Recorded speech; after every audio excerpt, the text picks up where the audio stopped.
Hello, ಎಲ್ಲರಿಗೂ ನಮಸ್ಕಾರ. ನನ್ನ ಕಾಲ್ಪನಿಕ ಕಥಾಲೋಕ ಯೂಟ್ಯೂಬ್ ಚಾನಲ್ಗೆ ಸ್ವಾಗತ. ಇನ್ನು ಯಾರೆಲ್ಲ ಸಬ್ಸ್ಕ್ರೈಬ್ ಆಗಿಲ್ವೋ ಬೇಗ ಬೇಗ ಸಬ್ಸ್ಕ್ರೈಬ್ ಆಗಿ, ಹಾಗೆ ಮುಂದಿನ ಅಪ್ಡೇಟ್ಸ್ಗಳಿಗಾಗಿ ಬೆಲ್ ಐಕನ್ ಅನ್ನು ಒತ್ತುವುದು ಮರೆಯದು. ಈ ನಿನ್ ವೈಫಿಗೆ ಅರಿಶಿನ ಹಚ್ಚಿ ಆಶೀರ್ವಾದ ಮಾಡ್ತೀಯ ಅಸುರ ಎಂದು ಕೇಳಲು ತಪ್ಪಿಪಾದ. ಇಲ್ಲ ಎನ್ನಲು ಆಗ್ತಿಲ್ಲ. ಮಾಡಲು ಮನಸ್ಸಲ್ಲಿ ಏನೋ ಕಸಿವಿಸಿ. ಏನೆಂದು ಆಶೀರ್ವಾದ ಮಾಡ್ತಾನೆ? ತನ್ನಿಂದ ಶಾಶ್ವತವಾಗಿ ದೂರ ಇರುವಂತೆ ಆಶೀರ್ವಾದ ಮಾಡಲು ಸಾಧ್ಯನಾ? ವೈಫಿ, ಅದು ನಾನು ಅರಿಶಿನ ಎಂದು ಒದ್ದಾಡುವಾಗಲೇ ಅವಳ ಕೈಯಲ್ಲಿದ್ದ ಅರಿಶಿಣದ ಬಟ್ಟಲಿಗೆ ಅವನ ಬಲಗೈ ಹತ್ತಿದ್ಲು. ಅವನಂತೂ ಉಸಿರಾಡುವ ಗೊಂಬೆಯೇ ಸರಿ. ಹಾಗೆ ಬಟ್ಟಿಲನ್ನು ಅಲ್ಲೇ ಟೇಬಲ್ ಮೇಲೆ ಇಟ್ಟು ಅವನ ಕೈ ಹಿಡಿದು ತಾನೇ ತನ್ನ ಕೆನ್ನೆಗೆ ಸವರಿಕೊಂಡ್ಳು.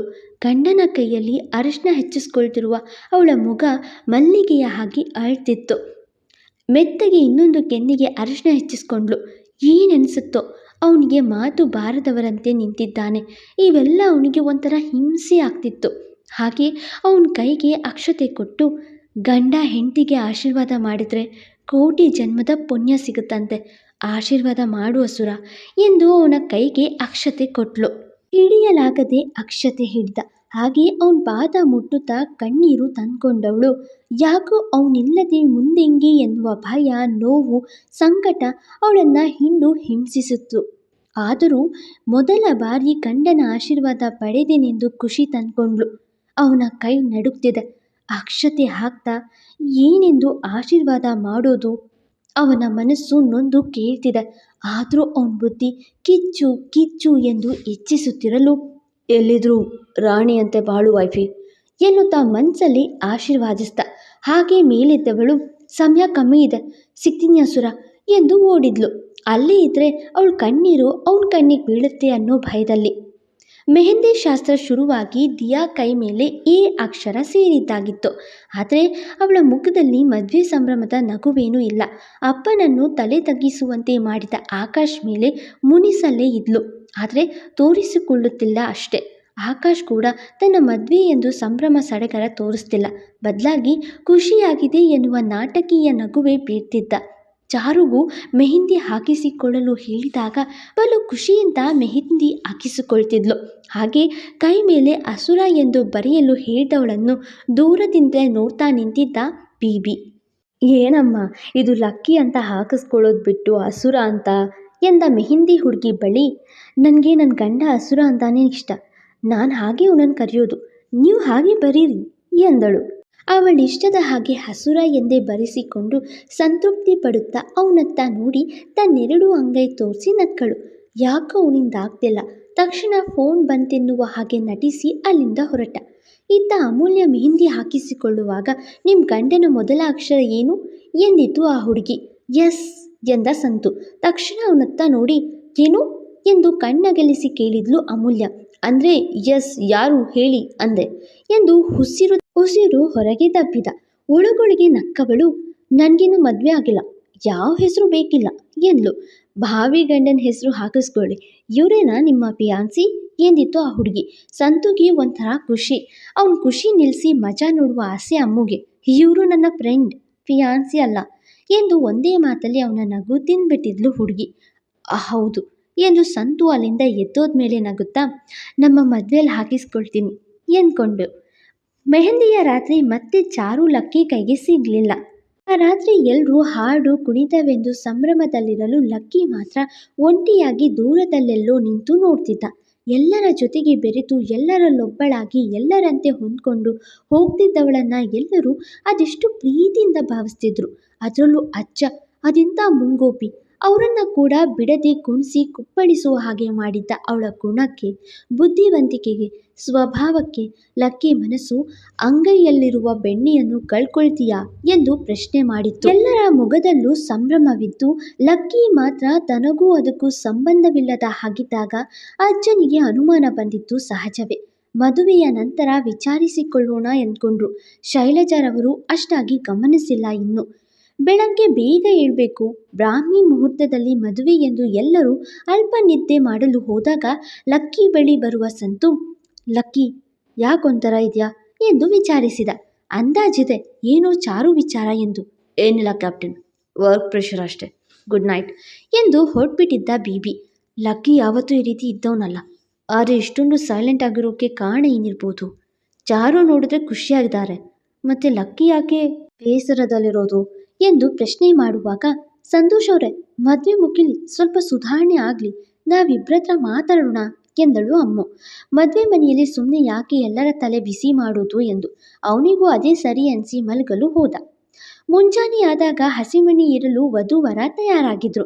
ರೇಷ್ಮೆ ಸೀರೆಯಲ್ಲಿ ಲಕ್ಷಣವಾಗಿ ಕಾಣ್ತಿದ್ದ ತಂಗಿಗೆ ದೃಷ್ಟಿ ತೆರೆದು, ಮುದ್ದಾಗಿದ್ಯಾ ದಿಯಾ ಎಂದಳು ಚಾರು. ಥ್ಯಾಂಕ್ಸ್ ದಿ ಎಂದು ನಕ್ಕಳು ದಿಯಾ. ಆಕಾಶ್ ಕೂಡ ಬಿಳಿ ವಸ್ತ್ರದಲ್ಲಿ ಬಲು ಸೊಗಸಾಗಿ ಕಾಣ್ತಿದ್ದ. ಅವನ ತಲೆ ಮೇಲೆ ಪೀಠ ಇಡುತ್ತಾ, ಆಕಾಶ್, ಮದ್ವೆ ಅನ್ನೋದು ಮಕ್ಕಳ ಆಟ ಅಲ್ಲ. ದಿಯಾ ಈಗ ತನ್ನವರನ್ನ ಬಿಟ್ಟು ನಮ್ಮನ್ನೆಲ್ಲ ತಮ್ಮವರಾಗಿ ತಿಳಿದು ನಿನ್ನ ನಂಬಿ ಈ ಮನೆಗೆ ಬರ್ತಿದ್ದಾಳೆ. ಅವಳ ಕಣ್ಣಲ್ಲಿ ಒಂದು ಹನಿ ನೀರು ತರಿಸದ ರೀತಿ ಅವಳನ್ನು ಜೋಪಾನವಾಗಿ ನೋಡ್ಕೋಬೇಕು ನೀನು. ಮದುವೆ ಅನ್ನೋದು ದೈವ ಬೆಸೆದ ಬಂಧನ, ಅದನ್ನು ಸಂಭ್ರಮಿಸಬೇಕು, ದುರುಪಯೋಗ ಪಡಿಸ್ಕೊಳ್ಬಾರ್ದು. ಅರ್ಥ ಆಯ್ತಾ ಎಂದು ಬುದ್ಧಿ ಹೇಳಿದ್ರು ತಂದೆ ಜಯಂತ್. ಶೋರ್ ಡ್ಯಾಡಿ ಎಂದು ತಲೆ ಆಡಿಸಿದ. ಅವನ ಮಾತಿಗೆ ಖುಷಿಪಟ್ಟು, ಸಂತೋಷ್, ಕರ್ಕೊಂಡು ಬಾರಪ್ಪ ಎಂದು ಹೋದರು. ಹಸಿಮಣಿ ಏರಿದ ಜೋಡಿ ಎಲ್ಲ ಶಾಸ್ತ್ರ ಸಂಪ್ರದಾಯವನ್ನು ಮುಗಿಸಿದ್ರು. ಸ್ವತಃ ಚಾರುನೇ ಮುಂದೆ ನಿಂತು ಕಿಂಚಿತ್ತು ಕೊರತೆಯಾಗದ ರೀತಿಯಲ್ಲಿ ನೋಡ್ಕೊಂಡ್ಲು. ಲಕ್ಕಿ ಮಾತ್ರ ಮದುವೆ ಮಂಟಪ ನೋಡಿ ತಾನು ಚಾರುನ ಮದುವೆಯಾದ ದಿವಸ ನೆನೆದ. ಆಕೆಗೆ ಆತ ನೀಡಿದ ನೋವು ನೆನೆದ. ಅವಳು ಗೋಗರಿಯುತ್ತ ತಾಳಿ ಕಟ್ಟಿಸಿಕೊಂಡ ಪರಿ ನೆನೆದು ಬೇಸರಪಟ್ಟ. ಅಮ್ಮು ಎಲ್ಲರ ಆಶೀರ್ವಾದ ಪಡೆದ ಮಾಂಗಲ್ಯದ ತಾಂಬೂಲ ತಟ್ಟೆಯನ್ನು ತಂದು ಪುರೋಹಿತರಿಗೆ ಕೊಟ್ಟಳು. ಗಟ್ಟಿ ಮೇಳ ಎನ್ನುವ ಕೂಗು ಜೋರಾಗಿ ಕೇಳಿ ಬಂದಾಗ ಎಲ್ಲರಿಗೂ ಮಾಂಗಲ್ಯವನ್ನು ತೋರುತ್ತಾ ಆಕಾಶ್ ದಿಯಾ ಕೋಳಿಗೆ 3 ಗಂಟಾಕಿದ್ದ. ಮಗಳ ಕೋಳಿಗೆ ತಾಳಿ ಬಿದ್ದದ್ದು ಕಂಡು ನಿಂತಲ್ಲೇ ಆನಂದ ಭಾಷ್ಮ ಸುರಿಸಿದ್ರು ಶ್ರೀಕಂಠ. ತಂಗಿ ಮದುವೆಯನ್ನು ಕಂಡು ಚಾರು ರಾಯರಿಗೆ ಮನಸಲ್ಲೇ ಕೃತಜ್ಞತೆ ಸಲ್ಲಿಸಿದ್ಲು. ಮದುವೆಗೆ ಬಂದಿದ್ದ ಎಲ್ಲರ ಕೈಯಿಂದಲೂ ಅಕ್ಷತೆಯ ಸುರಿಮಳೆಯೇ ಆಶೀರ್ವಾದದ ಲಭಿಸಿತ್ತು ಆಕಾಶ್ ಹಾಗೂ ದಿಯಾಗೆ. ಆದರೆ ಚಾರು ಲಕ್ಕಿನ ಮದುವೆ ಆದಾಗ ಯಾರೊಬ್ಬರೂ ಆಶೀರ್ವಾದಿಸಲು ಇರಲಿಲ್ಲ ಎಂದು ಬೇಸರಪಟ್ಟ ಲಕ್ಕಿ ಅಕ್ಷತೆ ಹಾಕ್ತ. ಹಾಗೆ ಸಪ್ತಪದಿ ತುಳಿದ ಜೋಡಿ ಹಿರಿಯರ ಕಾಲಿಗೆ ಬಿದ್ದು ಆಶೀರ್ವಾದ ಪಡೆದ್ರು. ನಂತರ ಅರುಂಧತಿ ನಕ್ಷತ್ರ ತೋರುವ ಶಾಸ್ತ್ರವೂ ಮುಗೀತು. ಹಾಗೆ ಹುಡುಗ ಹುಡುಗಿಯ ಕೆಲ ಫೋಟೋಗಳನ್ನು ಕ್ಲಿಕ್ಕಿಸುವಾಗ ಎಲ್ಲರೊಂದಿಗೂ ಫೋಟೋ ತೆಗೆಸಿಕೊಂಡ ಚಾರು ತನ್ನ ದೊಡ್ಡಮನೆ ಕುಟುಂಬದವರ ಜೊತೆಗೆ ಒಂದು ಫ್ಯಾಮಿಲಿ ಫೋಟೋ ಬೇಕೆಂದು ದೊಡ್ಡ ಹಾಸನದ ಮೇಲೆ ಶ್ರೀಕಂಠ, ಅಜ್ಜ, ಅಜ್ಜಿ, ಶೈಲಜಾ, ಉಜ್ವಲ ಹಾಗೂ ಜಯಂತ್ನ ಕೂರಿಸಿ ಅವರ ಅಕ್ಕಪಕ್ಕದಲ್ಲಿ ಚಾರು, ಲಕ್ಕಿ, ಆಕಾಶ್, ದಿಯಾ, ಸಂತು ಹಾಗೂ ಅಮ್ಮು ನಿಂತು ಚೆಲುವೆ ಹಾಗೂ ಬಸವ ಕೂತು ಫೋಟೋ ತೆರೆಸ್ಕೊಂಡ್ರು. ಹಾಗೆ ಅಜ್ಜ ಅಜ್ಜಿ ಜೊತೆಗೆ ತಾನು ಮಾತ್ರ ಕೂತು ಅವ್ರ ಹೆಗಲ ಮೇಲೆ ತನ್ನೆರಡೂ ಕೈ ಹಾರವಾಗಿರಿಸಿ ಫೋಟೋ ತೆಗೆಸ್ಕೊಂಡ್ಳು. ಶೈಲಜಾರವರು ಅವಳಿಗೆ ಮುದ್ದಾಗಿ ಮುತ್ತಿಡುವ ಫೋಟೋ ಕೂಡ ತೆಗೆಸ್ಕೊಂಡ್ಳು. ಎಲ್ಲರ ಜೊತೆ ಫೋಟೋ ತೆಗೆಸಿಕೊಂಡು ಲಕ್ಕಿ ಬಳಿ ಬಂದು, ಅಸುರ, ನಮ್ಮದು ಒಂದು ಜೋಡಿ ಫೋಟೋ ಬೇಕು, ಪ್ಲೀಸ್ ಬಾ ಎಂದು ಕೈ ಹಿಡಿದು ಕರೆದುಕೊಂಡು ಹೋಗಿ ಫೋಟೋ ತಗೊಂಡ್ಳು. ಅವನಿಗೆ ಹೊಟ್ಟೆಯಲ್ಲಿ ಒಂಥರ ಸಂಕಟ ಶುರುವಾಗಿತ್ತು. ಯಾಕೋ ಅವಳಿಗೆ ತಾನು ಮೊದಲಿಂದ ಮೋಸ ಮಾಡ್ತಾ ಬಂದಿದ್ನಾ ಎನ್ನುವ ಅನುಮಾನ. ಶೈಲಜರವ್ರೆ, ನಿಮ್ಮ ದೊಡ್ಡ ಸೊಸೆ ಹೇಳಿ ಮಾಡಿಸಿದ ಹಾಗಿದ್ದಾಳೆ. ಆ ಮಾತು, ಆ ಸ್ವಭಾವ, ವ್ಯಕ್ತಿ ಜೊತೆಗೆ ಬೆರೆಯುವ ರೀತಿ, ನಡತೆ ಎಲ್ಲವೂ ಅದ್ಭುತ. ದೊಡ್ಡ ಮನೆ ಸೊಸೆ ಆಗೋಕ್ಕೆ ಎಲ್ಲ ಲಕ್ಷಣವಿದೆ ಎಂದು ಯಾರೋ ಹೊಗಳಿದಾಗ ಶೈಲಜರವರು, ಅವಳು ಈ ಮನೆ ಬೆಳಕು, ಅವಳಿಂದಾನೇ ನಮ್ಮ ಮನೆ ಒಂದಾಗಿತ್ತು. ಅವಳ ಕಾಲ್ಗುಣ, ಈ ಸಡಗರ, ನಮ್ಮನ್ನೆಲ್ಲ ಒಂದು ಮಾಡಿದ ದೇವತೆ ಅವಳು ಎಂದರು. ಅದು ನೇರವಾಗಿ ಲಕ್ಕಿ ಕಿವಿಗೆ ಬಿದ್ದಿತ್ತು. ಆದರೆ ಅಲ್ಲಿ ಇದ್ದ ಉಜ್ವಲ ಉಡ್ಕೊಂಡು ಹೋದಳು. ಊಟ ಉಪಚಾರಗಳನ್ನು ಮುಗಿಸ್ಕೊಂಡು ಎಲ್ಲರೂ ಮನೆಗೆ ತೆರಳುತ್ತಿದ್ರು. ಎಲ್ಲ ಶಾಸ್ತ್ರ ಮುಗಿಸಿ ಮಗಳಿಗೆ ವಿದಾಯ ಹೇಳಬೇಕಿತ್ತು ಶ್ರೀಕಂಠರವರು. ಕಣ್ಣಲ್ಲಿ ಅದಾಗಲೇ ಗಂಗೆ ಹರಿದು ಬರ್ತಿದ್ದಾಳೆ. ಸಾಕಿ ಸಲುಹಿದ ಮಗಳನ್ನ ಈಗ ತನ್ನ ಗಂಡನ ಮನೆಗೆ ಸೇರಿಸೋ ಕರ್ತವ್ಯ ಎಲ್ಲ ತಂದೆ ತಾಯಿಗಾಗೋ ನೋವದು. ಆದರೂ ಸಂಪ್ರದಾಯ ಅಲ್ವಾ. ಕಣ್ಣೊರೆಸ್ಕೊಂಡು ದಿಯಾ ಕೈ ಹಿಡಿದು ಆಕಾಶ್ ಕೈಗೆ ಸೇರಿಸಿ, ಆಕಾಶ್, ನನ್ನ ಮಗಳು ಇನ್ಮುಂದೆ ನಿನ್ನ ಜವಾಬ್ದಾರಿ. ಆಕೆ ತಪ್ಪು ಮಾಡಿದ್ರೆ ಮನ್ನಿಸಿ, ತಿದ್ದಿ ಜೊತೆಗಿದ್ದು ಸರಿಪಡಿಸಿ ಹೊಂದ್ಕೊಂಡು ಹೋಗೋಕ್ಕೆ ಸಹಾಯ ಮಾಡಪ್ಪ ಎಂದು ಮಾತನ್ನು ಅರ್ಧಕ್ಕೆ ನಿಲ್ಲಿಸಿದ್ರು. ಮಾತಾಡಲು ಗಂಟಲು ಒತ್ತು ಬಂತು ಅವರಿಗೆ. ದಿಯಾ ಕೂಡ ಅಳುತ್ತಾ ಅಪ್ಪನನ್ನು ಅಪ್ಪಿದ್ಲು.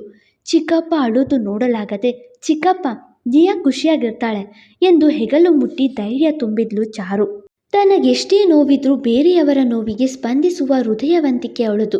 ಏನಿರುವಾಗ ಸಂತೋಷ ತುಂಬಿರುತ್ತೆ ಮಗಳೇ ಎಂದು ಅವಳನ್ನು ಅಪ್ಪಿ ಅಲ್ಲೇ ಇದ್ದ ಲಕ್ಕಿ ಬಳಿ ಬಂದು, ಅವತ್ತು ನೀವು ನನ್ನ ಮಗಳನ್ನು ಮದುವೆ ಆದಾಗ ಅವಳು ನಿಮ್ಮನ್ನು ಮದುವೆ ಆದ ಕಾರಣ ಗೊತ್ತಿಲ್ಲದೆ ತುಂಬ ನೋವು ಮಾಡಿ ನಿಮ್ಮನ್ನು ನಿಂದಿಸಿ ಅವಳನ್ನು ಬೈದು ಹೋಗಿದ್ದೆ.